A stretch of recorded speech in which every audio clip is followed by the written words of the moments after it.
You're watching Nile TV International here from Cairo. Hello and welcome to another special edition covering the American-Israeli-Iranian war. And in just about an hour and a half from now, just about the distance of a football match with added stoppage time, U.S. President Donald Trump will be addressing the nation to talk about the Iran war, as not only the Americans are waiting, but the entire world is waiting to hear from Mr. Trump, who will be speaking at 9 p.m. Washington, D.C. time, 3 a.m. here in Cairo.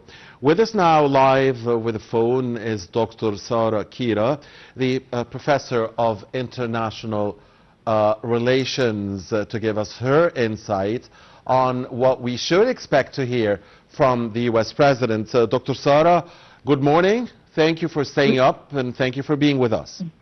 Good morning to you and to all the audience. Thank you, Dr. Sara.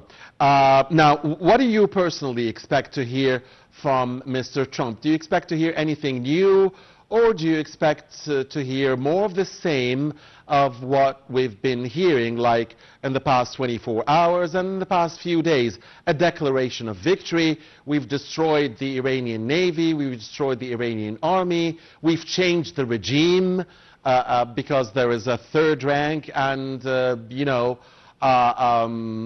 do you think, and more threats against Iran if they don't heed to talks, or do you expect to hear anything new, like a cessation of hostilities, a unilateral declaration of cessation of hostilities? What do you expect to hear? Well, actually, Mr. President Trump has been always full of surprises, especially through his statements, and he gives a lot of statements that mainly are contradictory all the time. But this time, out of the economic pressure on the U.S. and of course the change of the public opinion inside and everything that's happening, of course, all of the allies of the U.S. have been pressuring the U.S. to end this war, and we thought Mr. Trump has no exit. So I kind of think that he will come up with a very diplomatic discourse on, of course, victory, U.S. victory, and maybe, and hopefully, of course, the whole world is waiting for that now, to announce stopping the aggression against Iran. So hopefully, if he wants to surprise the world today, he would relieve that pressure from the whole world, the economic pressure, of course, and give it a truce or some kind of halting aggression against Iran. And maybe in a few days we witness the end of this war if this happens. So I think it would be a diplomatic exit of the war, even if it doesn't stop the operations. I mean, even if it doesn't stop like tomorrow or after, maybe in 2 weeks, maybe until the whole communications is done between either mediating states, the fighting parties, the U.S. and Iran, and then maybe we can witness negotiations. Okay. Yes. Dr. Sara, we've also been hearing leaks like Mr. Trump will announce a timeline for the end of the war. Maybe he will give the exact date of the end. But should we expect to hear again threats of striking the energy infrastructure of Iran, those threats that have been condemned by much of the world and described by some as war crimes? And of course there were also threats of retaliation from the part of Iran against the Arab Gulf countries if that happens, if their energy infrastructure is hit. So again, do you expect any escalation also in the threat and the language of threat against Iran during the speech? Well, actually, there is no more escalation than this ongoing war. Like, every weapon has been used against Iran. What else can the U.S. do? Actually, an invasion, ground invasion, is a little bit impossible for the U.S. It will be a big dilemma because Iran, geographically speaking, in terms of its alliances even, it's not that easy to ground invade it. So that's why we all academics thought that Mr. Trump is in big trouble because we're looking for an exit. Of course, he can say in his discourse that he can hit and he can target more Iranian targets, but he also said that we will stop the war for now and we might come back again. Of course, this refers to negotiations. Like, this is pressuring the Iranian part that, okay, I'll stop the aggression now if we come to the table. Actually, Mr. Trump has not a lot to negotiate on because this war has proved that the decision itself of starting this war now hasn't been very wise. Right. Especially with the closing of the... Why? I'll tell you why. Because actually, it seems like more weapons have been, not weapons in terms of military weapons, but also in terms of economic weapons. It seems that Iran has been very well more prepared than the U.S. Mr. Trump thought by taking the head of the regime in Iran, the war will be over. But the strikes from Iran didn't stop even for one day, and we're speaking about the 5th week now. Yes. And Iran has managed to pressure the world economically, so all the allies and all the people who are, of course, the states who are endangered by this kind of economy, and the less developed countries, of course, they managed to let the whole world pressure Mr. Trump. Mr. Trump wanted to change the regime through calling the Iranian people to take on the streets. Actually, that's happening in the U.S. So all the signs took another drift that's not actually in favor of the U.S. interest. It's against it. And the whole world economy, IMF warned, all of the economic institutions warned about a very bad inflation rate in the whole world and an economic crisis and energy crisis that has never been witnessed before. It might be the strongest or the hardest in history or in modern history. Right. So why is all that for now, especially that the U.S. doesn't seem to be pressuring Iran to do what they want to do, which is regime change? You know, you mentioned a very important point, very interesting one, Dr. Sara, when you said that Mr. Trump doesn't have a lot to negotiate about. Or you know, that's very interesting what you've said. Because, yes, I mean, speaking about the Iranian nuclear program, supposedly the main reason behind the launch of this war, according to Mr. Trump, that Mr. Witkoff, his special envoy, had detected that the Iranians, or he was told or threatened by the Iranians that they can allegedly develop a nuclear bomb within 2 weeks. So supposedly this war started to obliterate the already obliterated nuclear program from last June, and now Mr. Trump says he doesn't care about the uranium. He has satellites that can see what's happening even underground, so he's not looking to extract the uranium. So what will he negotiate about? Probably only he has a plan the Strait of Hormuz, I guess. I would love to hear Mr. Trump's plan on that. We would like to know how as well. Yeah. Intelligence operation, okay. You would have done that already because that's the whole problem, the nuclear program of Iran. Yeah. I don't think there's actually something on the ground to make well, I guess that leaves the Strait of the issue of the Strait of Hormuz as the only thing, I guess, to negotiate about. The thing that was not an issue before the war and has become a central problem after the war. What do you think will happen with this? What do you think will happen with the Strait of Hormuz? Yes. What do you think will happen with the Strait of Hormuz? What will Mr. Trump say about the Strait of Hormuz, or do? He's saying that it's of no interest to the U.S. and that all of the harmed people should go, or all of the harmed leaders of the world should go themselves and open Hormuz. Well, actually, if the aggression stops, the Strait of Hormuz falls under international law, and just if the aggression stops, we can talk, the mediators and Egypt itself, we can talk with Iran to have things go back to normal. But we cannot pressure on that now, especially that the statements coming out from Iran, okay, we're not going to open the Strait of Hormuz. So this means more war, more airstrikes, more...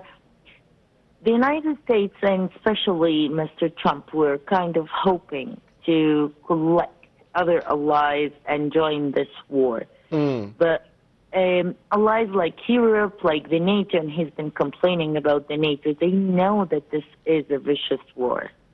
Actually, Iran is used to wars of attrition, and we have in the example of its war with Iraq, they stayed in war state for 8 years. So Iran is kind of used of that and used all the weapons they have, and they do have important strategic alliances and partnerships. So, of course, they are getting help as well. So instead of going more and fueling this war more, the U.S. have found themselves alone, or Mr. Trump has found himself alone. That's actually another point to Iran, because they have managed to use the economic crisis in a lot of countries, mainly as well Europe. Europe is not a lot of countries are doing very well economically speaking in Europe, and they are in no need of rise on oil prices and gas prices. So actually joining that war makes no good to them or to the rest of the alliance. Right, and Europe was very clear that it will not join anything happening in the region before the cessation of hostilities, before a ceasefire.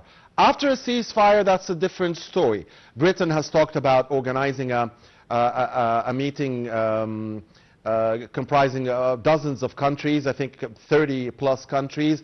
France has said that it's ready to participate. It has called on China also to get involved. And you mentioned a very important point about the mediators, about Egypt, about Turkey, about Pakistan. It seems that the mediators, those three big mediators, Pakistan, Turkey, and Egypt, got the Chinese involved, and that's when China and Pakistan, through that initiative yesterday or the day before, and that's why the ice ball got moving, isn't it? Yes, China's move is very important as well.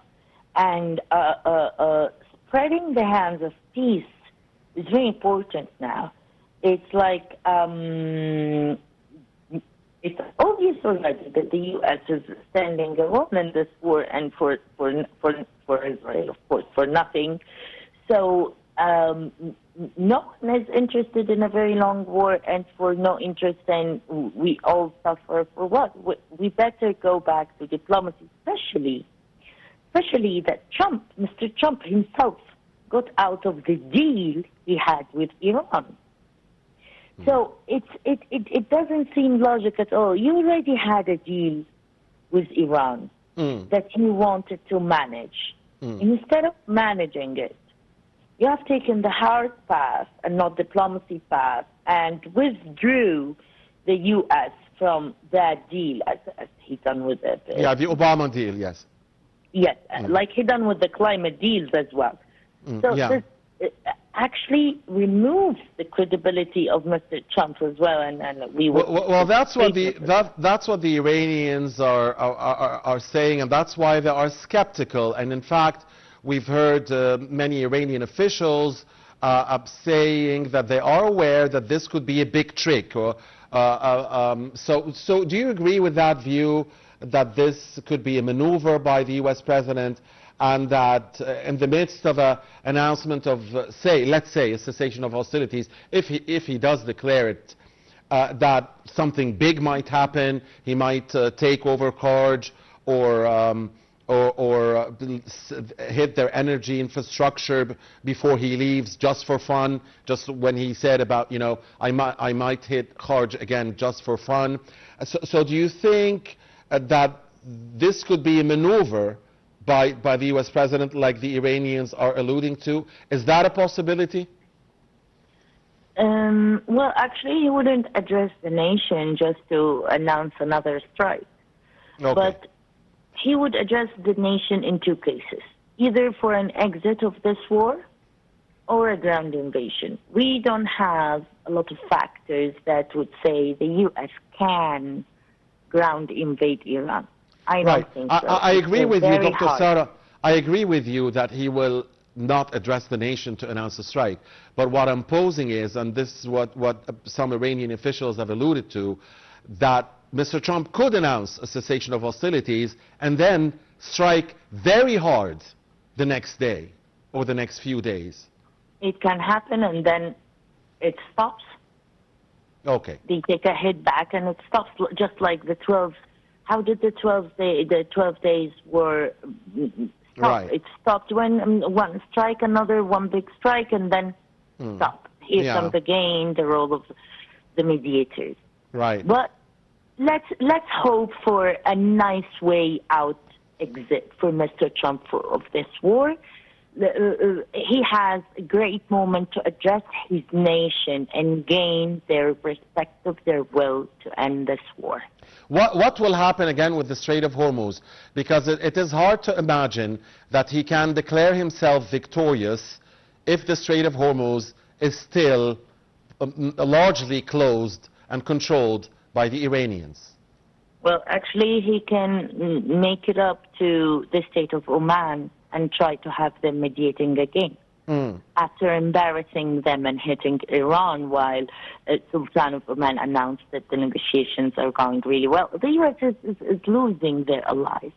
And let me state something for you, please.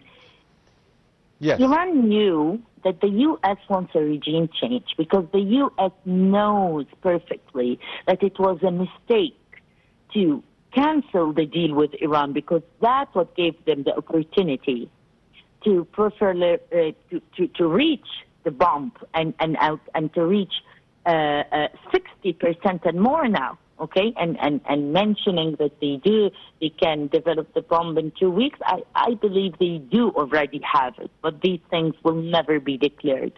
And I think the U.S. knows that Iran already has a nuclear bomb, but they wouldn't allow such a regime that they see as an enemy regime to have this nuclear bomb. The U.S. has mentioned a lot of reasons. Only one is right, which is this is a war for a regime change. Maybe the agenda of Israel has more motives, especially in the region, to expand on our lands, of course. At least the Israeli agenda is clearer. Yeah. Exactly. And the U.S., but Israel is more greedy. Yeah. They are also interested in a regime change in Iran. And I'm sure that the intelligence reports know that Iran already has the nuclear bomb. That's why they are so interested. And that's why Iran was so prepared with rank 1, 2, 3, and see the countries under war, vicious war, very strong one. It's a breaking bones war. And they are still standing and using everything in their hands to, let's say, teach the U.S. a lesson. Okay, Dr. Sara, sorry to interrupt you, but because we're running out of time, I wanted to ask you about Lebanon and the evil Israeli agenda, which is clearer in Lebanon and across the region. Now, the Israeli defense minister had said, like a couple of days ago, that the Gaza scenario could be applied to South Lebanon, and that means that, you know, we could see another genocide. Now, the Iranians insist that any deal with the Americans, any agreement with the Americans, must include the cessation of hostilities in Lebanon.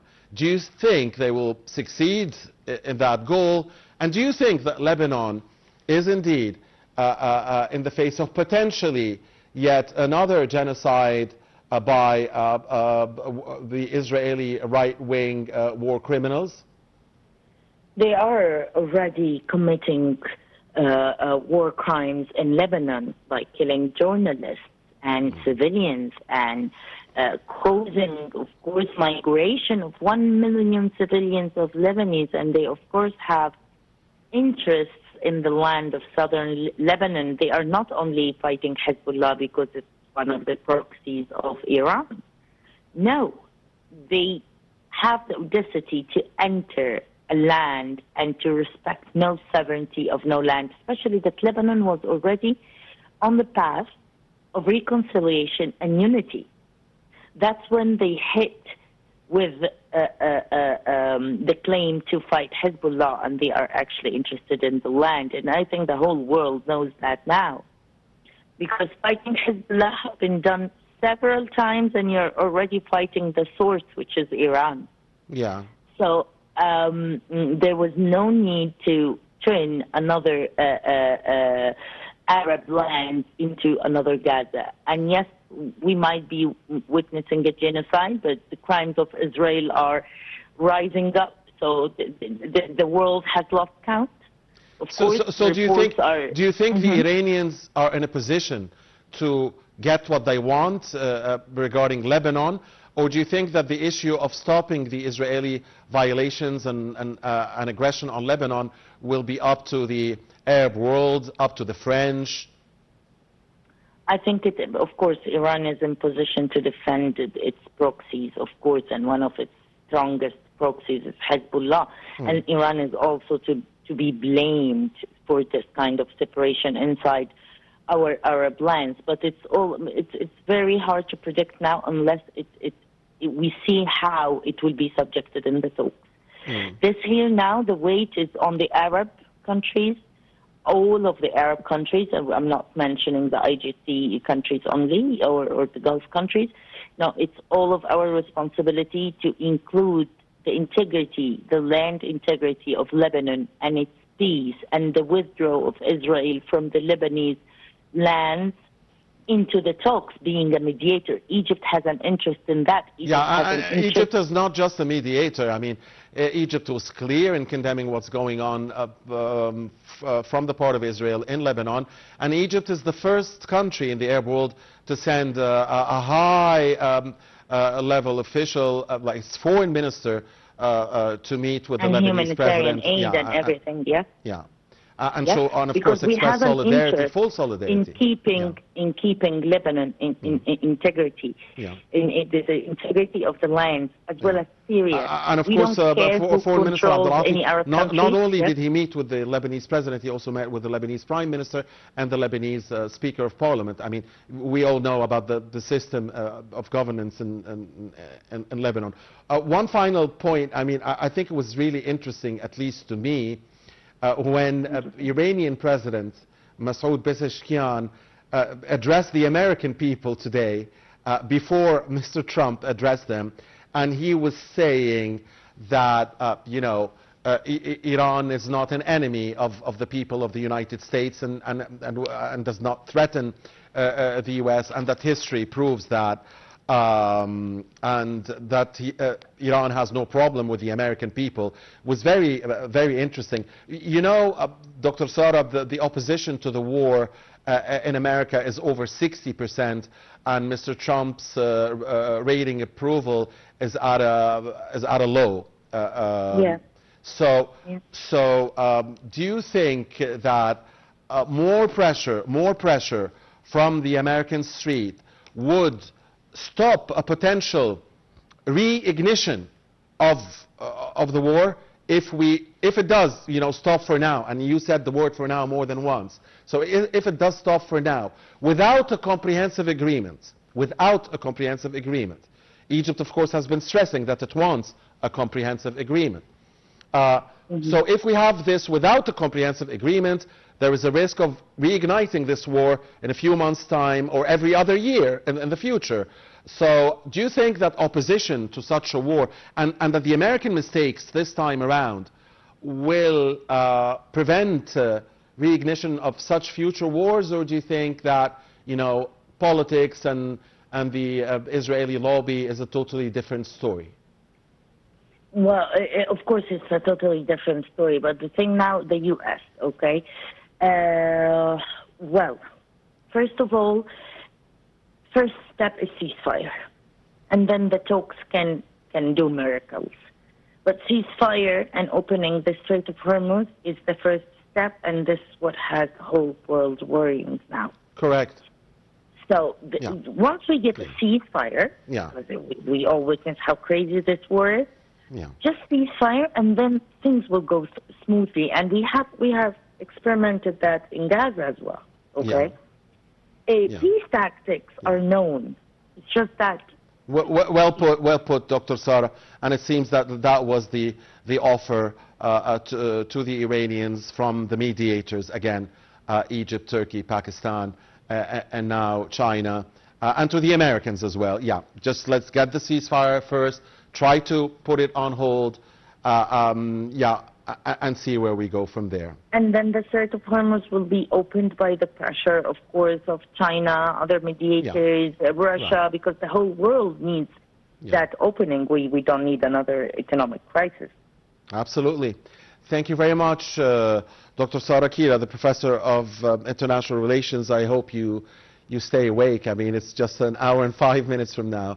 Mr. Trump will be speaking, and will be bringing you that here on Nile TV. An hour and 5 minutes from now. 5 minutes from now, we'll be back with another Nile News update. Please stay with us.